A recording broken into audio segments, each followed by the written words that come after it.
Surely a king would know his best, should he warn, clothed that his people might receive him well. Yet though wrapped in suffering, is this one adored as the hero of Israel? Surely a king in lavish grandeur lived, placed on a high and awesome throne to dwell. But fear not. Good evening. Thanks for tuning in to our Bible study with Curtis Pittman, Nick Westberg, and myself. We are in the book of Matthew, and let me encourage you to open up your Bibles and follow along with us as we work through this magnificent book that teaches us about Jesus, how he is the promised Messiah, proves to the Jewish audience that he is just that, answers the question about why did the Jewish leaders reject Jesus, and ultimately shows him to be that Son of God that we need to follow if we want to enter, the kingdom of heaven. We're going to be picking up at the end of chapter 19 tonight, but gentlemen, is there anything that we need to remind our audience of tonight? I mean, I know everybody's pretty well versed in Matthew by now, but anything we need to mention as we get into our text tonight? No, just a little housekeeping thing. We do invite you to join us on Wednesday night with a Zoom class. If Yes. you need information, send any of us or the church a message. But also, I want to express appreciation to Nick. He's been able to pull the audio out of these videos and has put them in a podcast form to make it accessible to people in a little different How avenue. do we see that podcast? Where do we find On it? the podcast, you can find it on Spotify. You can find it on Apple Podcast. Over just about any place you can listen to a podcast, we're on there. So if we search West Visalia we're Church of Christ, just, we'll find us. West Visalia Audio, West Visalia Church of Christ, and it should pop up. Awesome. You'll see our logo and things like that. So There's no excuse to not listen to this class. And you can listen to them on the go. You don't have to sit down and watch a video. Yeah, I listened to last week's on the drive here. On the tonight. drive here. make sure we spoke the truth last week. Yeah. Yes. But thank you, Nick, for doing that. So then we're going to be doing that too with all of our sermons and stuff. Yep. They're all that Yeah, podcast. So Sundays is up. being on multiple platforms is awesome. We want to make sure everybody has the accessibility to access all of this and be part of it. Well, we finished up. Well, we didn't finish up. We'll talk about that in a second. But Matthew chapter 19 last week, and we had the rich young ruler. We had the disciples asking about what is there for us if we follow you. And then there's this verse at the end of chapter 19, verse 30, and we left it for this week because I believe it's a thesis statement, kind of a bookends of this entire section right here. So Matthew 19, verse 30, Jesus makes this statement. He says, "But many who are first will be last, and the last first." Now, before we get into chapter 20 and how he explains that, just knowing Jesus, this stands out to me because Jesus likes to turn the norms upside down. He likes to take the normal way we do things and say, okay, it's normally who's first is first and last is last, but first shall be last. It's kind of an attention getter. It shows that he just likes to turn everything on its head. And if you just follow up with that rich young man that we talked about last week, what society had indicated as preeminence, which is wealth, Yes. Jesus says, go give it away. Oh, very good point. Yeah, so last week we had this rich young ruler here who had all this stuff, and everybody thought he's amazing, and no, he didn't make it. And yeah, very good point. Well, then look all the way back to chapter 18, where they're asking who is going to be the greatest in the kingdom of heaven. We're seeing this theme, right, of Jesus is trying to express this idea that we need to be humble. I think that's why everybody titles their sermon series Upside Down Kingdom when they preach through a book of the gospel, because Jesus turns all the social norms on its head. There's a sermon series that was going on these know. last several months called Upside Down, right? I know. I don't know where that is. I think you can access it on the West Visalia Church of Christ podcast. Yeah, and YouTube page. Yes. But yeah, we see this, and Jesus always just goes against the norm, whether it be even calling the disciples. He called people that weren't the leaders. He called fishermen. And I mean, going back to the Sermon on the Mount, he calls us to a higher level of righteousness versus what the traditions had taught versus what Jesus was saying. And you've made the comment before that, even like when we're studying and teaching, if you set the bar high, people will rise to the challenge. If you set it high, people will rise to the occasion. The Pharisees had created this maintenance level spirituality and righteousness, and Jesus is coming in and saying it's not just about maintaining the standard, it's about going above and beyond. It's about changing what's the world. in your heart. And right? that's the point he made, or he showed with the rich young man last week. Absolutely. Yeah. That it's not just a checklist, or it's not just a single thing, Right. but it goes back to the hardness of the heart. Right. Very good. Well, then chapter 20, verse 1, with that statement, he who is first will be last, and the last first, we enter into this illustration here. Let me interrupt real quick. You made the comment that this is a thesis statement. How do you come to that conclusion? Well, I come to that conclusion by reading through this previously, first off, okay? So I wouldn't just, if I'm reading through this in order, grab that verse and go, oh, this is the beginning of a section. But he makes that statement there in chapter 19, verse 30. And then later on in this same chapter, he brings that same idea up again. In verse 16. So the last shall be first and the first last. So I think that's kind of set in the stone. So you have a provocative statement like that that's repeated at least twice here. And then I think the illustration obviously makes that point. And then even the section we're going to look at here in a bit with the question asked by James and John's mother, I think even kind of turns their idea upside down a little bit.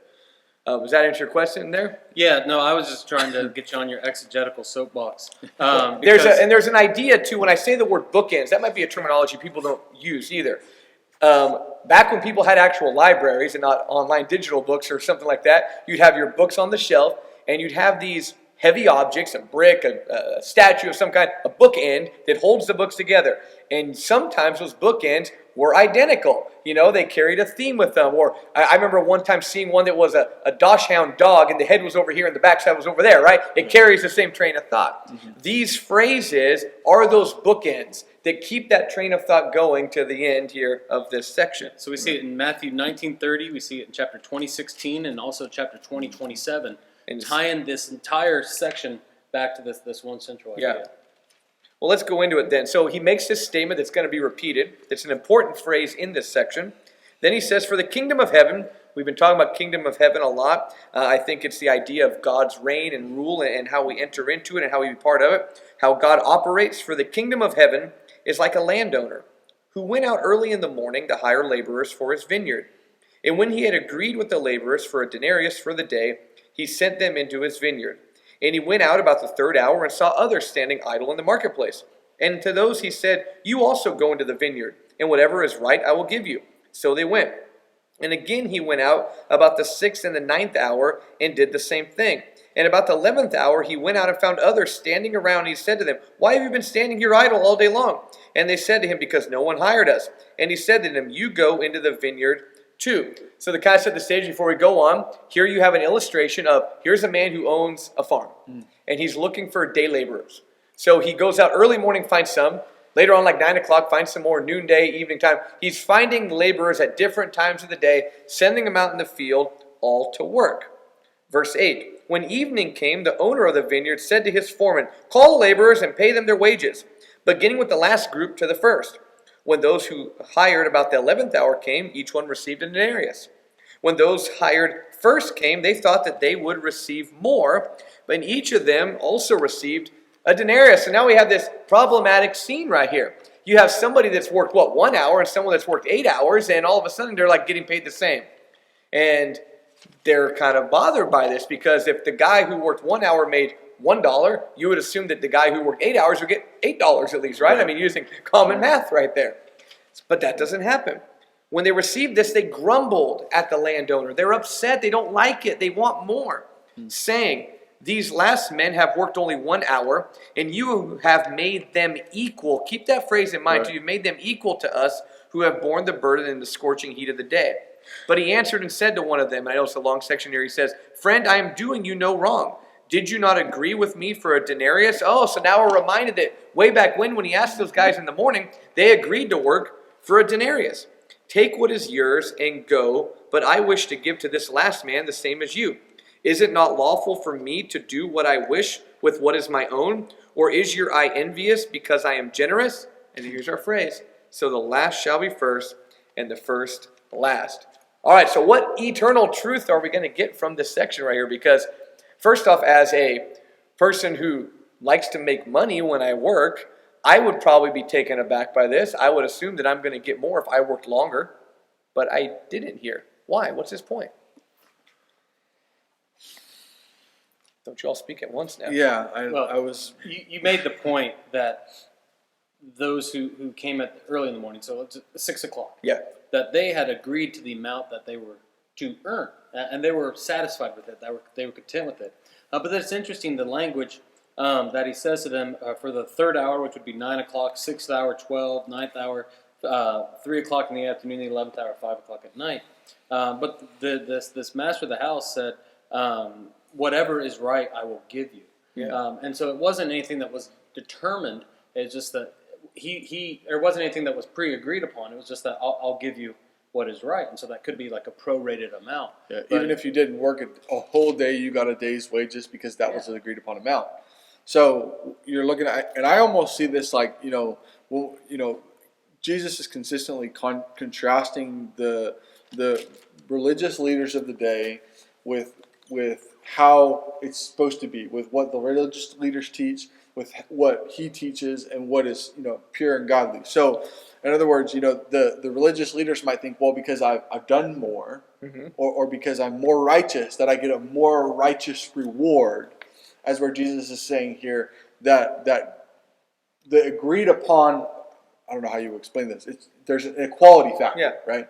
To sum it up. How do you reconcile? Because it appears that the people that got hired at 6 o'clock knew what they were going to get paid. They agreed to the denarius. Yeah. The others were just told, like you said, I'll give you what is right. And maybe there's a lesson there that some people, maybe early on adopters of the kingdom, are going to know exactly what they're getting into, what the reward is.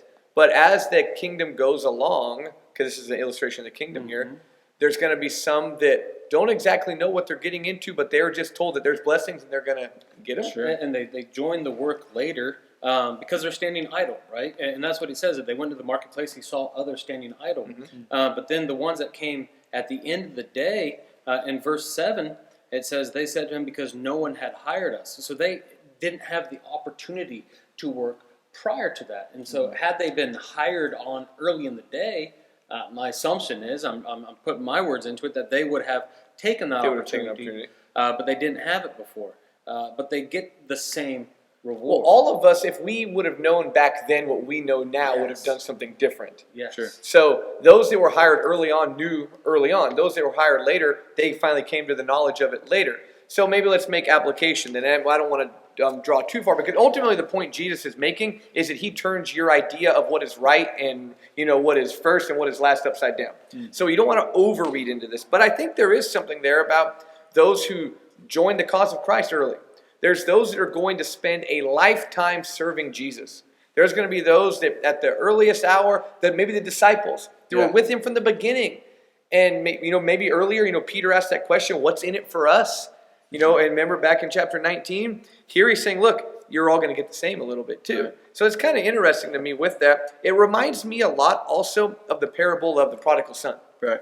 Here you have one who, his older son who's at home was like, Father, I never left you. Why don't I get a party? Where's my attention? And the message here is, why are you envious? Because I'm generous. Right. And maybe that's the line we need to take from this when it comes to God. Sure. Because we might think, well, I've been a Christian my whole life. That guy became a Christian last week, and they're both going to get to be with God for eternity. Why would you be envious? Because I'm generous. God is generous. Why would we be envious of what someone else is getting? God is just a generous God. So who is last shall be first, and the first last. What are the points you guys think we can make from this, maybe a modern day application? So I was pulling it up, but I think I might just be able to stumble through. We see the word 5 times, this apodidomai, give. We see it here in verse 4 as give. We see it in verse 8 as pay. We're going to see it in verse 14. We see it in 14 as give. But then looking ahead, it's in 18 and 19 as deliver, and then it's over in 23 as grant. And if we go all the way back to chapter 6, this is the point I'm wanting to pull out. All the way back to chapter 6, when Jesus is going through the way that we're to pray, the way that we're to fast, is that discussing the different rewards that we're going to get. Yeah.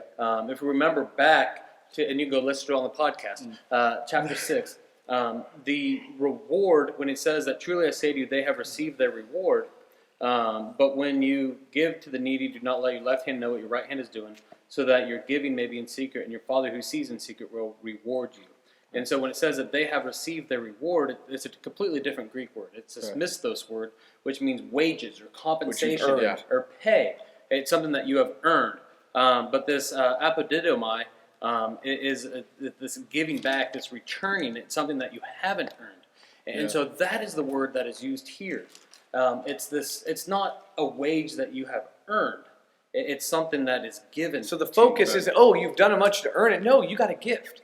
Nothing about getting what we receive from God is a wage that we've earned. All we've earned is death, as you think, grander scheme of God's plan, right? Oh. But I mean, here we have what we receive from God, no matter what, is a gift. I like that idea. And that ties into verse 14. Take what belongs to you and go. I choose to give to this last worker as I give to you. Yeah, and the giver, it gets to set the terms of the gift. Right. You know, I know as a parent, we got 6 children. Christmas time is coming up. In times past, we've set a per child budget. Now, we still have a framework that we kind of work with in practical purposes, but sometimes we're like, you know what? I really want to get that kid this present. That present might be more than what the other kids are getting this year, but I just really want to give that kid this present. Maybe something I knew they would really like. Maybe it's more expensive. Maybe it's cheaper than the other kids, but I'm not looking for, That's irrelevant. Yeah, it's irrelevant. I just want to, I'm a giver, and this is a gift I really want to give them. So here you have, and I would assume maybe the illustration would be even God as this landowner here in the kingdom of heaven. It's his kingdom. Right. So he's going to give whatever he wants. And isn't that great that God's so generous that he's giving all the same? Yeah. That's amazing. And so it's not about why didn't I get more? It's like, wow, look how loving God is that he gives everybody. Shifting gears, you said another point. In verse 12, it says that these last worked only 1 hour, and you have made them equal to us. So this is what the laborers are talking about. But the key is that while they joined in the last hour, they still worked. They still put in the work for the kingdom. And that's that word, the Greek word poieo. They did it. They still put in the time. They still did the work. And so then my question to myself is do I still put in the work? Whether I joined at 6 o'clock in the morning, at 6 o'clock at night, do I put in the work? Yeah, I mean, there can be somebody that had an hour in the kingdom but has done more in that hour than we've done in a lifetime. Yeah, and we got to, are we the ones doing that? Well, then in verse 16, he ends with that phrase, so the last shall be first, and the first shall be last. Don't worry about rank. Don't worry about order. Just trust that those who follow God are going to get blessed, I think is his point. He turns your protocols, your ideas, your measurements upside down and just does it his way. So then verse 17. As Jesus was about to go up to Jerusalem, so now we're still going, remember, I like keeping this in mind. Galilee coming down, going up toward Jerusalem, it's on a hill. So, not because he's going north. They've always, as a obsessive compulsive person, the idea of directions always bugs me when people say, I'm heading down to somewhere and it's Sacramento. No, that's north. That's north. Yeah. But it is down in elevation. That's what I say. See, I know you argue with this. But so here he's going up to Jerusalem, but it's heading south. Okay. And he says, he took the 12 disciples by themselves. And on the way he said to them, so now those at inner circle, the ones that were called early on, by the way, hired at the first hour of the day. Yeah. Behold, we are going up to Jerusalem. And the Son of Man will be delivered to the chief priests and the scribes, and they will condemn him to death, and will hand him over to the Gentiles to mock and scourge and crucify him. And on the third day he will be raised up. Again, we haven't seen that anywhere before. Oh, wait, Nick, I think we have, right? Yeah, yes. We have. Over and over again, he's predicting his suffering, isn't he? And that's just kind of what we talked about when we were talking about in terms of downhill spiral. You know, we know we're going somewhere. We know we're leading to something. We know this is where the end of Jesus' earthly route is going to because of what we've seen in previous passages. And he doesn't reveal it until chapter 16, which is kind of what we would say is the turning point, of the book, where, we're no longer seeing Jesus rise up to show who he is, but in his rise up to show who he is, we're also seeing that the end goal, the end game of God in this plan, which, again, you would never think, right, for the Messiah, this great Jewish Messiah would give his life. Yeah. Like, that's not what Peter and Paul or any of these apostles, I said Paul, but any of these apostles are thinking that, well, Jesus is just going to give his life. No, he's going to be this great king who's going to free us from Roman power and is going to allow us to be a world conqueror. Well, according to this, he's going to suffer. I know. Yeah. And look at, we're going to see an even better snapshot here of Jesus's attitude versus the disciples, or the disciples' mom's attitude. But even go back to what we looked at last week. In chapter 19, Peter's reply in 1927, "See, we have left everything and followed you. What then will we have?" And Jesus continues to answer that question here, that this is what I have. What I have is suffering. Because the last will be first, and the first will be last. So Jesus is doing something that everybody would think would be last place losing. I'm going to suffer. I'm going to die. But you know what? I'm going to be the first fruits of that resurrection later. Yeah, I'm going to have. Well, I mean, it's like when you think about the projection you have for somebody that is going to win. I want this individual to win. Mm-hmm. So my expectation of that individual is not for him to die. It is for him to prosper. Yeah. It is for him to excel to victory. So they keep funneling everything through that preconceived idea. Right. And the preconceived idea is that this Messiah is going to rise to victory. I mean, he is, and in the long run, he's going to defeat something that nobody... What's a good pun? Rise to victory. He does. He does. He does. On the third day, he does that, and he proves everybody wrong and solidifies his messiahship. And you know what? If this person you've been listening to has been telling you for a long time that he's going to suffer, die, and be raised, and he does raise, follow him to eternity. Yeah, we need to listen to that guy. Yeah, listen to that guy right there. So he makes this grand prediction of everything here, but again, their focus is someplace else. And now, the mother... Verse 20, and this has always struck me. The mother of the sons of Zebedee, and that's James and John, came to Jesus with her sons, bowing down and making a request of him. So let's think about it. First off, what was the nickname of James and John? Sons of Thunder. Sons of Thunder. They're supposed to be some tough guys. Outspoken. Yeah, but now Mommy comes and goes to Jesus. So she comes forward and they probably got hurt by that. The way Jesus answered that question in chapter 18, so they went to Mom. Yeah, I know. Isn't this crazy though? It just shows the genius because I mean, I'm jumping ahead, but in verse 24, the other guys were upset with them. And it's just like you went and got your mom for this, dude. Come on. Or it's like, why didn't I think of that? Yeah, but it does. Yeah, it just seems. I don't know. I always picture this is Cliff Sabro speculate James and John as being these rough guys that are constantly smacking each other on the back of the head. Sons of Thunder, always tough, and Mom has to fight these battles for you now. I'm not even sure that conversation ended in chapter 18 with them stopping talking about this idea of who is the greatest, and that's why I think it's still talked about. Well, right and left positions on a throne are very high positions, they are. And for a king, well, whoever's on his right and on his left shares that power and control with him, and so the way they're looking at it is like, well, who's going to be there? I mean, I'm jumping way ahead. I agree with you.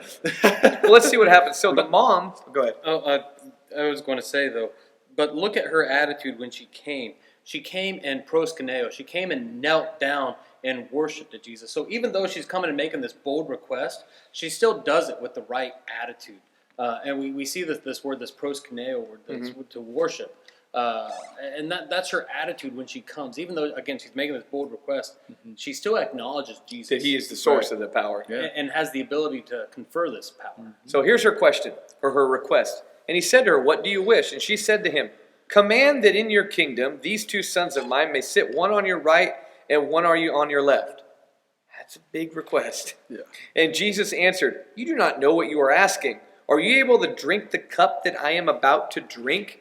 And they said, "We are able." Well, the cup that he's about to drink, he just mentioned in the previous section, I'm going to suffer and die, okay? Right. And they said, "And we're able." They're outspoken. And he said to them, "My cup you shall drink. You are going to suffer." Yeah. And historically, all the apostles did. And so, this may be reading into it, and you can tell me to stop right now, but he says first and last. And so, who was the first of his disciples to die? James. Who was the last? John. And so is that just I might be reading into it a little bit, but but you know what? It makes for a really cool way of looking at it. Yeah. But that it's interesting. It is interesting. Interesting observation. I never pulled that out before. An astute observation. Astute observation. Yeah. Tell you, I try to keep up with you guys. Yes. But I don't know if we can make that jump, but they did suffer. The jump that we can make is that they suffered. Yeah. James died and John was exiled. So he said to them, "My cup you shall drink." So you are going to suffer. But to sit on my right hand and on my left, it is not mine to give, but it is for those whom it has been prepared by my Father. So the ones that God has a plan for, those are the ones that are going to get, not these people that ask or have mom ask for you. And hearing this, verse 24, the 10 became indignant with the two brothers. Yeah. I was going to back up though. What parable did Matthew include right before this section? The landowner one. The landowner. And what was the conclusion of the landowner? That I will do what I want. That take what belongs and I choose to give to the last worker as I give to you. And what was this point here that Jesus just said? You will drink this cup, sit at my right hand, and left is not mine to grant, but for those to whom it has been prepared by my Father. God prepares the rewards. Don't be envious of his generosity. And that's what's fantastic about this passage is that Jesus, even though he is God and he knows he's God, gives power to God. Yeah. In saying that, this isn't my place. My job is to suffer and die, to go to the cross and die for all mankind. That's my job. My job is not to grant positional authority in the heavenly realm. That's not where I'm at. Well, the teaching of Scripture is this idea, too, that Jesus came to this earth, humbled himself, subjugated himself to the will of the Father. Right. And I think that could be another point we can make, too, is that he's trying to give them teaching points of humility. Mm-hmm. And that he's trying to show, I mean, we've seen it from chapter 16 on, these little moments where Jesus pulls something radical out and says, look, this is what it's supposed to be like, this is what you're supposed to do, but their ideology of it is something like we said at the beginning, it's to the opposite effect, you know. And so I think these are in the main point of the story, these are little teaching moments. Very true. Jesus to No, verse 24 then. So the rest of the disciples, the 10, became indignant with the two brothers. I just picture Mom and James and John talking to Jesus, and then they hear what they're asking, and they're looking like, hello? Yeah, what are you doing? I thought we were all friends. Apparently we're all vying for position in the kingdom still, okay? So this is a problem. So Jesus called them to himself. So he called all of the disciples. You know that the rulers of the Gentiles lord it over them, and their great men exercise authority over them. It is not this way among you, but whoever wishes to become great among you shall be your servant, and whoever wishes to be first among you shall be your slave. There's that idea. First shall be last, last shall be first. Right. Verse 28, just as the Son of Man did not come to be served, but to serve, and to give his life as a ransom for many. Jesus turns it all upside down. Didn't we see this wording, this language in chapter 18 when the disciples came? Oh, wait. Yeah, we did. And what did they ask there? There's a lot of sarcasm in this talk, but yeah. No, but I agree with you. Jesus wants us to just reframe our entire way of thinking. Right. Don't look to be great. Great people rule over people and they're all bad, Gentiles and all this kind of stuff he says. But work to be a slave. If you want to be someone great, be a servant. And 2,000 years later, we're talking still about the greatest servant who ever walked on this earth, Jesus Christ. Yep. We're not talking about whoever was ruler of Judea. We're not talking about rulers or great leaders. We're talking about Jesus. And your point, case in point. Paul tells us in Philippians that he humbled himself to the point of death on a cross. Yeah. The ultimate example of humility in Jesus shows who's truly great. If we want to be great, we serve other people. That's right. The greatest people throughout history are those that have served. Those are the ones that we make holidays for. Those are the ones we think about, right? Yep. Those are the amazing people that we want to be like. They're our heroes and our idols, those who serve others. And when we do that, we'll be just like Jesus, who is going to give his life as a ransom for many. And I want to point this out too. He's been talking about his death, but now we learn the purpose of his death too in verse 28. Yeah. He's been telling, I'm going to die, but I'm going to die to be a ransom for everybody else. My death is because I care about other people. That's why I'm dying. Maybe they didn't get that up to this point either. Right. And it may still be a foreign concept, but if you look at that word, that give, that goes back to that, what did I say earlier? That's something that's undeserved. Yeah. Undeserved. Right. It's just that a repayment. It's almost the replication of what we would identify as grace. To an individual. We would identify, unmerited, what do they call it? The biblical definition. Unmerited favor. Right. But no, that was grace to the landowner, from the landowner to the workers. Very true. To give those individuals the same exact amount. And that's why I think, when you look at how God is with people, it's the same thing, that God doesn't give Cliff a higher reward than he gives me. We're all going to be in eternity. He didn't give me a higher reward than he gives you, because that is not how God works. He extends his grace to all people. Yeah. So you put that concept with this ransom word, or this the Greek word lutron, which is to it's the price one pays to free a slave. Yep. And so it's just so beautiful here. Well, especially with the slave terminology. Yeah, and the first among you must be your slave. Yeah. Even the Son of Man. So he refers back to that title. Came to serve, to pay the freedom for slaves. Yep.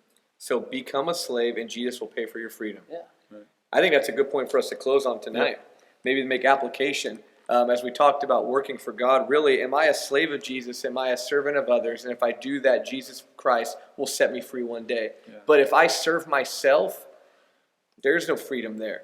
Grace isn't offered to the one who is selfish, but Jesus came and gave his life as a ransom for many so that those who serve others will be set free. I think that goes back to our point in chapter 16, verse 18, where he says, if anyone desires to follow after me, let him deny himself, take up his cross, and follow me. That idea of, without saying the exact words of, be a servant, he's saying the individual who denies himself and gives his life is the servant. Is the servant of all. And what word do we see starting to repeat itself, starting in verse 29? Follow. Follow. Verse 34, follow. Verse 9 of 21, follow. Follow Jesus to the cross and follow him into eternity by serving others. Amen. Well, I appreciate everybody tuning in this evening. Let me encourage you, listen to the podcast. Share the links too. The way social media works is if you like something and comment and share it, it puts it out there more. Now, we're not wanting attention for the attention's sake, but we want people to hear the message of Jesus.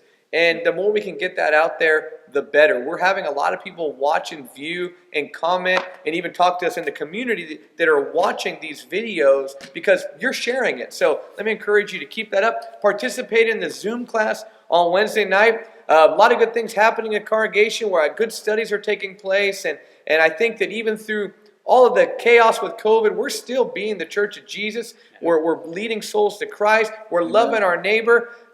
Good things are happening for his cause, so just keep it up. Thanks for tuning in. Have a good evening.